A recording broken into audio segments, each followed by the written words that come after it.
Emma lembe nile loko esiku dede asiko. Hello everyone, it's Aderunke again. I hope your day is going well. Today I'd like to talk about the conjunction amo and the fact that it's not a Yoruba word.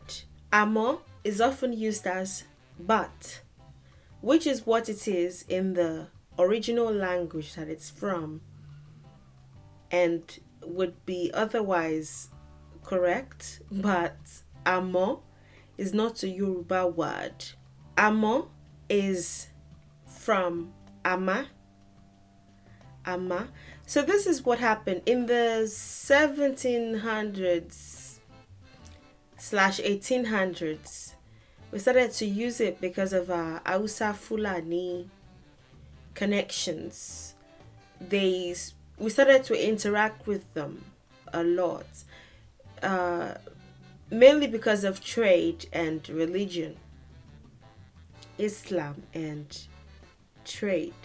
So I find that Yoruba people are so friendly and so accommodating that when people come into our villages and towns and they use certain words, we will use them too.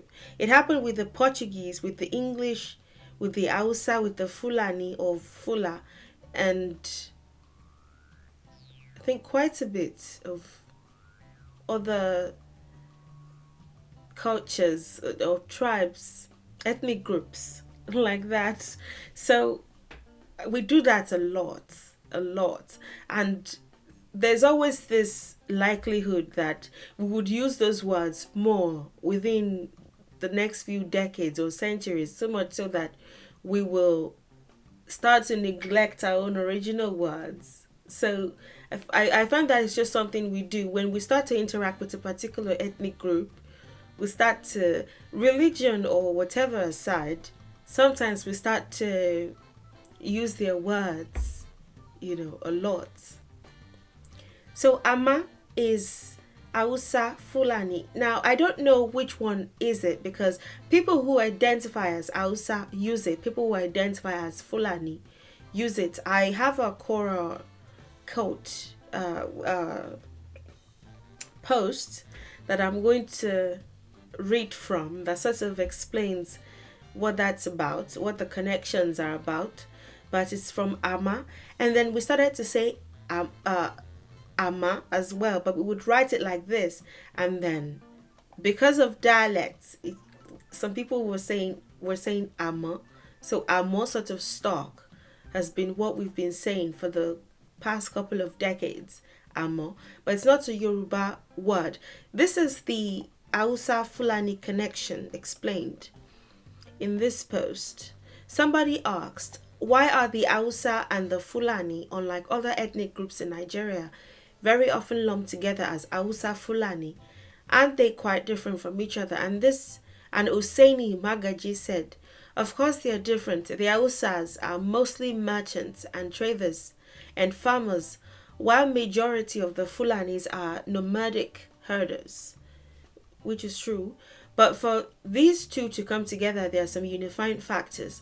The most important is religion. Both are majority Muslims. The famous West African Fulani scholar Usman Danfodio led the reformation of Islam in Hausa land. Second is the lifestyle. The Hausas are very friendly, welcoming, forgiving, tolerant, and often non-discriminative, and as such can live peacefully with other ethnic groups. With these attitudes and favorable conditions among the Hausas, the Fulanis began to settle with them and intermarry. As a result, a form of integrated culture or identity developed. Although Hausa is the most spoken language within these people, Fulani is the second language, and certain pure Hausa slash pure Fulani cultural practices are still practiced in remote areas depending on the dominant people there. Though there are many cases of intermarriages among different West African ethnic groups, none is as astonishing as that of the Hausa people. You have the native Hausas, Hausa Fulani, Hausa Kanuri, and so on and so forth. So that's what the connection is. I don't know if it was when the Fulanis sort of started to settle, and the Fulani Usman Danfodio started to like enforce Islam more, started to encourage the enforcement of Islam in Hausa land. I don't know if that was when Ama came, or Ama is a native Hausa word. I could not find any information on it. Fula or Fulani is not on Google Translate, which is sort of surprising because you would think that it has so many speakers and Google would add it to their list of language, correct or otherwise. Even the Yoruba ones are many times incorrect, but at least there's some attempt. There, you still get some words, but with Fulani, you don't even, there's the option is not even there. So I hope they will do something about that. So that's what the connection is, and that's why I said Hausa Fulani. Not that it's the exact same language, but they share some words, and it's because of the historical connections that they have. So that's that about the word. I can't tell you which is which, but Amo is what it became when it became Yorubanized fully. We would say Ama too, but then when we Yorubanized the word, it became Amo, but it's not a Yoruba word. So what is the Yoruba word? More importantly, this is the correction of that. The Yoruba word for that is ṣùgbọ́n. Ṣùgbọ́n. That is the original. That is the original. Ṣùgbọ́n. So when you want to say a statement like, I called you but you didn't answer. Mo pè yín ṣùgbọ́n ẹ ò dáhùn.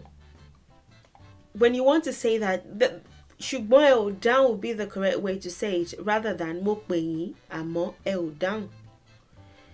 It's not that there's anything inherently bad about it. It's good when you code me. At least we do it a lot with English, so what's the fuss about? But just so that we don't forget our own originals, we should try to remember that ṣùgbọ́n is the original and ṣùgbọ́n exists. Mo pè yín ṣùgbọ́n ẹ ò dáhùn. Mo pè yín àmọ́ ẹ ò dáhùn it's not correct. It would be code mixing in that case.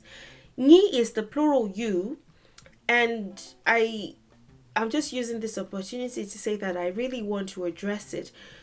It's the plural you, and we would use it for at its basic level. At the basic level, we would say use mo pè yín as opposed to mo pè ẹ́ for someone that is older than one or two or more people. So plural, two or more.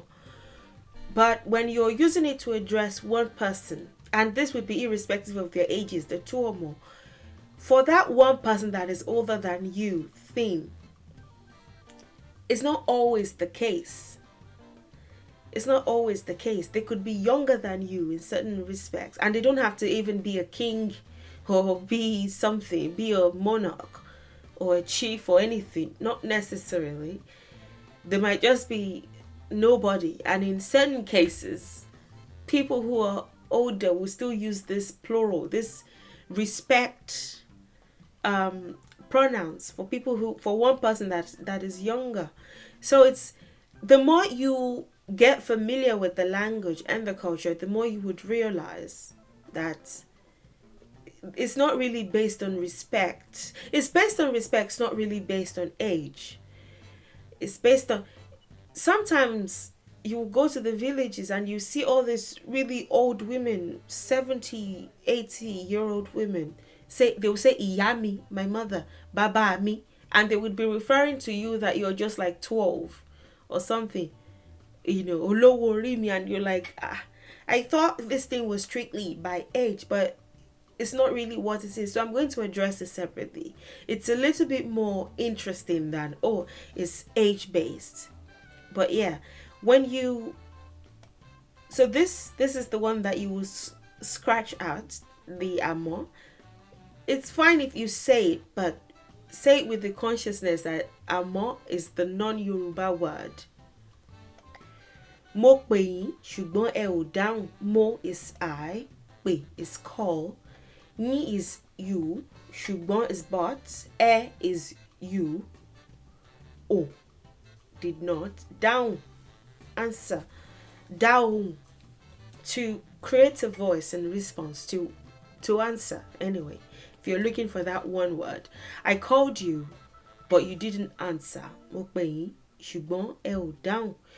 Ṣùgbọ́n seems to be, I know how it came to be but originally. Ṣù is like to shrink. Ṣù is like to shrink or to like to round something or to like compress. Ṣù. You know, bon is wise or to be wise. It's like an adjective. Ogbon, the person is wise. Ṣùgbọ́n is something that shrinks your wisdom, something that compresses it a bit. That is something that is a but in it. You know, it's something is not quite that. There's a change. Something is shrinking that knowledge or compressing it a bit. It's I don't know whether to say it's metaphorical or something. Something is creating a clause. You know, there's a clause to that wisdom, to that thing that you've established. You know, bon in and of itself is like to scoop. And the trick is when you see a word, you can always pinpoint one major word from that word, or one major verb, or one major phrase that would not only help you understand what the word is in and of itself, but help you relate to it. Amo, if you try to Yorubanize amo, mo is clean. Amo for but doesn't make sense in the Yoruba language because mo, the central word, is clean. Clean. Mo. So you can already tell that doesn't have any Yoruba connections. But ṣùgbọ́n, you can see how that comes together. Something that compresses something, you know, that shrinks it a bit. That is, it doesn't, whatever you said is not quite that. You know, there's an exception. There's a clause to that.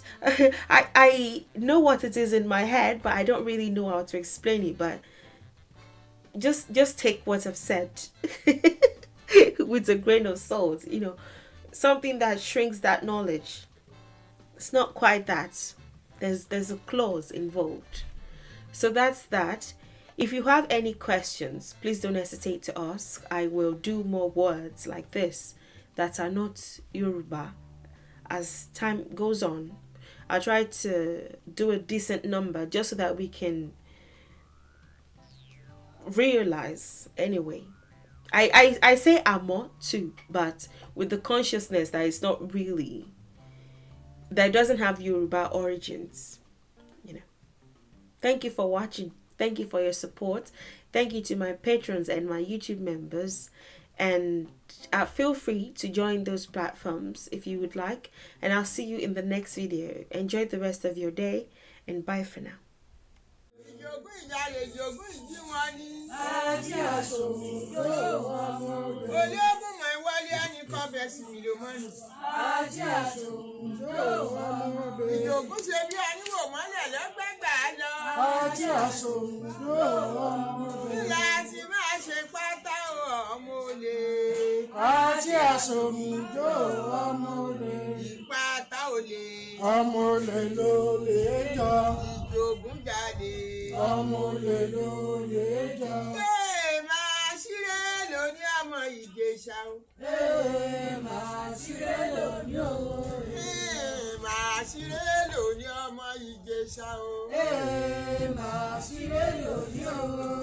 Ṣé ìṣe yín lẹ́nu?